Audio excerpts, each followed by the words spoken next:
Breaking news. In this week's episode of Real Review, we will be reviewing the film Anchorman. That's right, and I'm wearing no pants.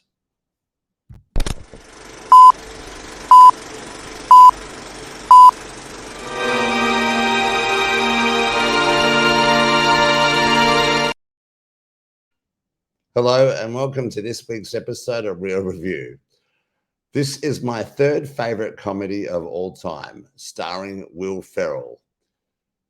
I love this comedy because I think it's his best comedy. Will Ferrell first rose to fame in Saturday Night Live, as did many of these other comedians, except for maybe Christina Applegate, who rose to fame from Married with Children. There's also some of my other favorite comedians in this, as Steve Carell and Paul Rudd. Will Ferrell was also in A Night at the Roxbury, and Steve Carell is in some great films like The 40-Year-Old Virgin and Crazy Stupid Love, which is another great film, which I will be reviewing here soon on Real Review. And Paul Rudd is in another great comedy that I've really enjoyed, and I've watched at least 15 or 20 times, called Role Models. And I will be reviewing that one here as well in the near future.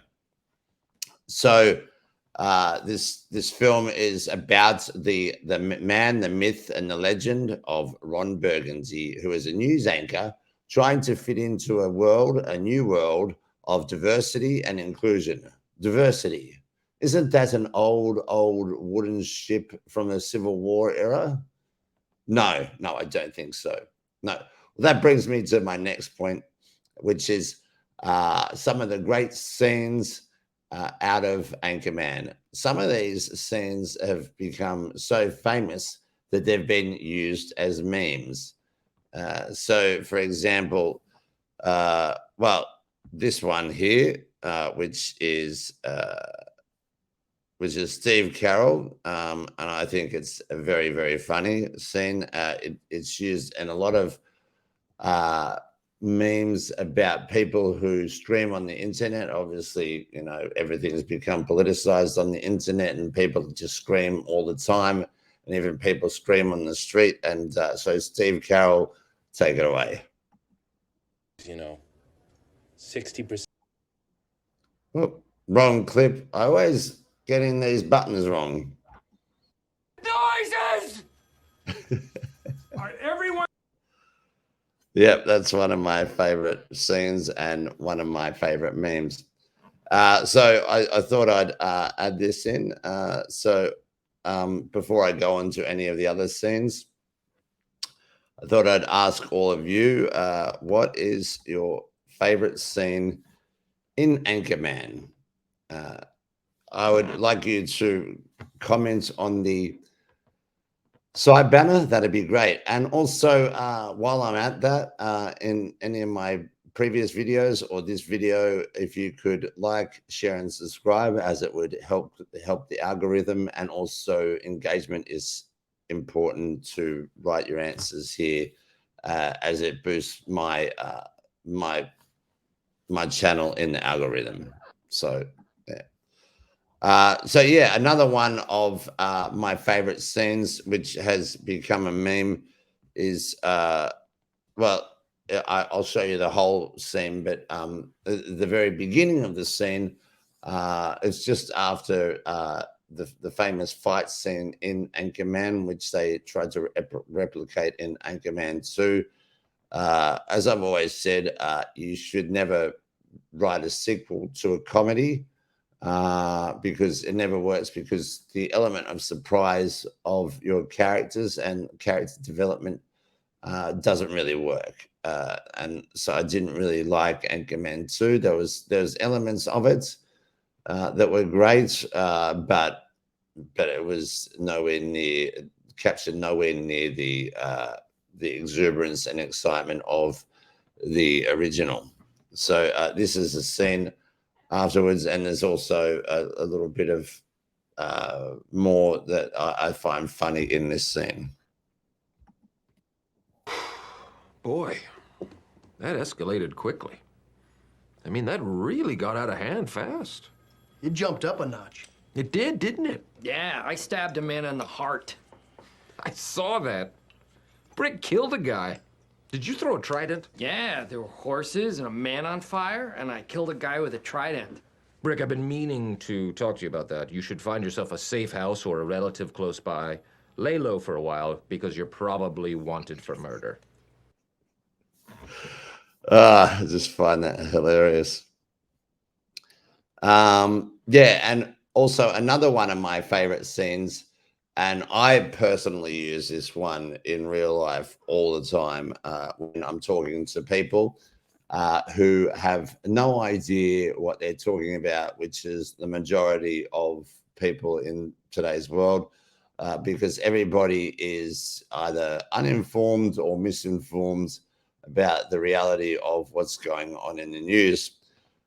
So this is one of my favorite scenes with Paul Rudd, and he is explaining to Ron how he's going to pick up Christina Applegate. Works every time. That doesn't make sense.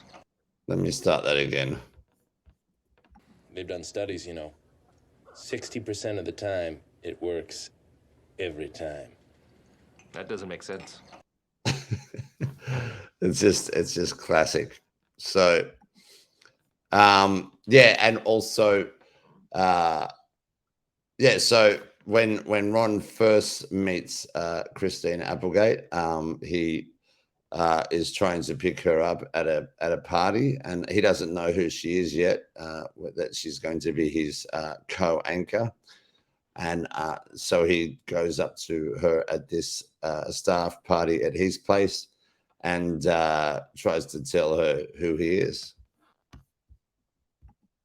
Who I am? No, I can't say that I do.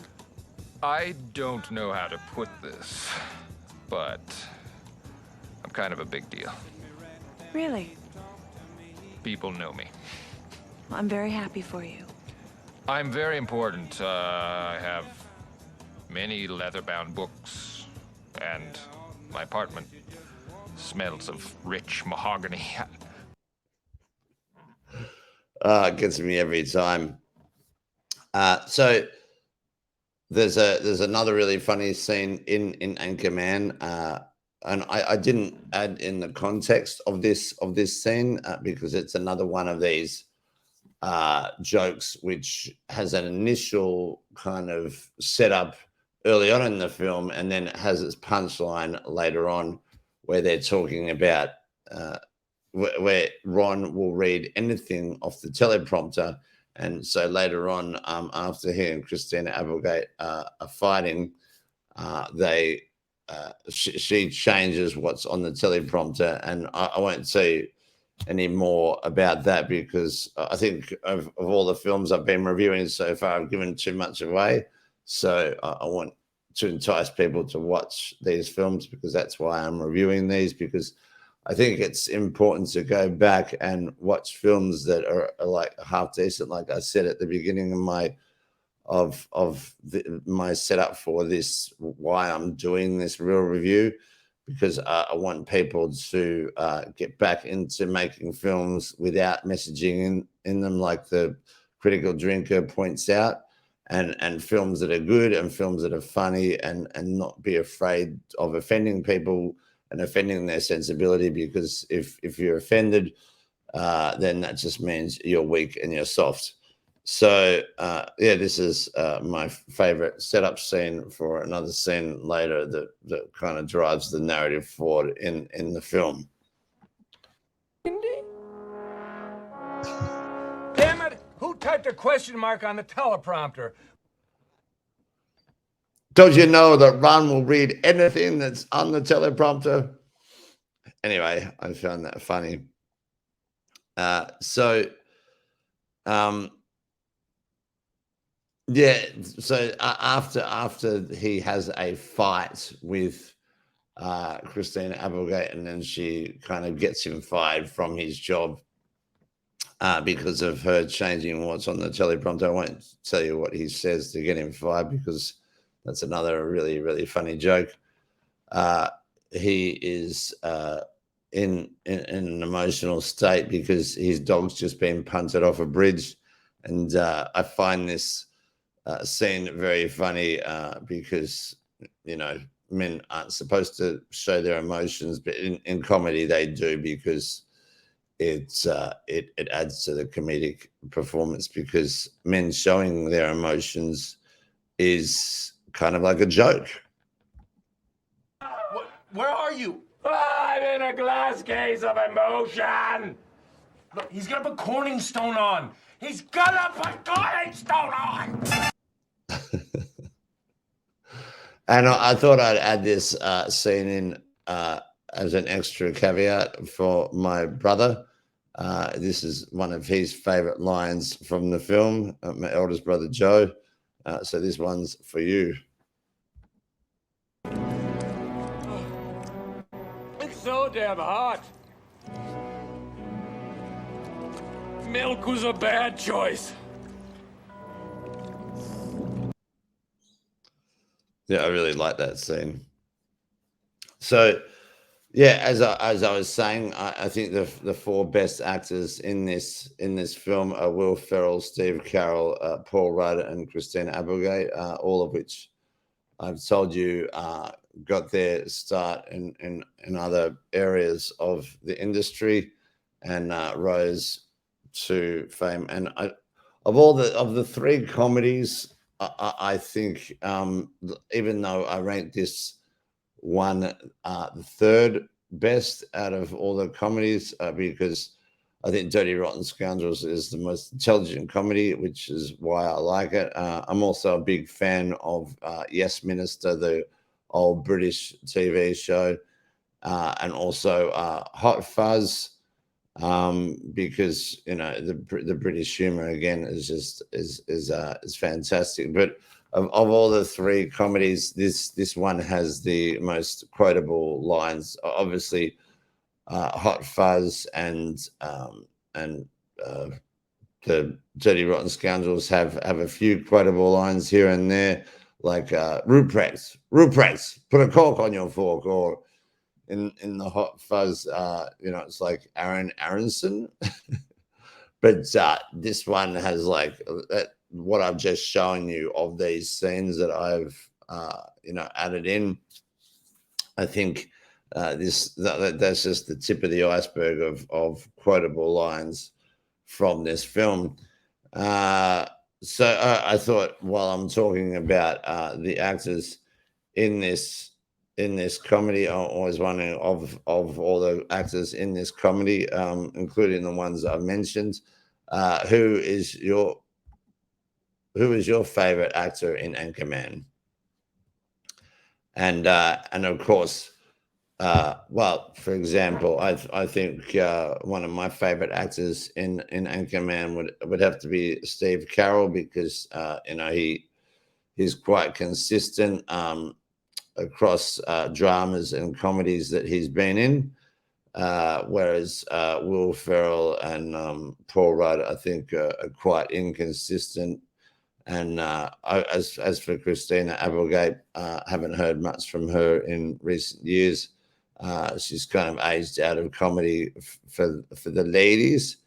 So maybe one day we'll see her in the future doing dramas. So yeah, I think Steve Carell is the favorite of the four most recognizable comedians in this film.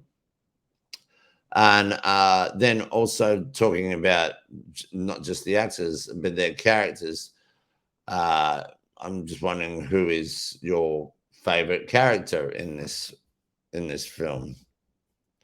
So add that into the banner beside you. Yeah, so I think, well, I mean, obviously, besides Ron Burgundy, my favorite character is Paul Rudd's character, and obviously a lot of people like Steve Carell's character because he's only got an IQ of 80 or something, but he's a weatherman. Anyway, so that's well, I've only reached about halfway of my allotted half an hour time for this week. but it's a comedy, so there's not much to say about that one. I'm feeling pretty good about that, so I'll just take that off. So I think I'll just wrap it up there, and I would like you to join me next time, which will be only in about 3 or 4 days, where I will be discussing Mel Gibson's first international success at the box office after he gained fame here in Australia with the film Lethal Weapon. So join me next time for reviewing Lethal Weapon. Until then, John Cross signing out. And don't forget, we're here to keep the real real.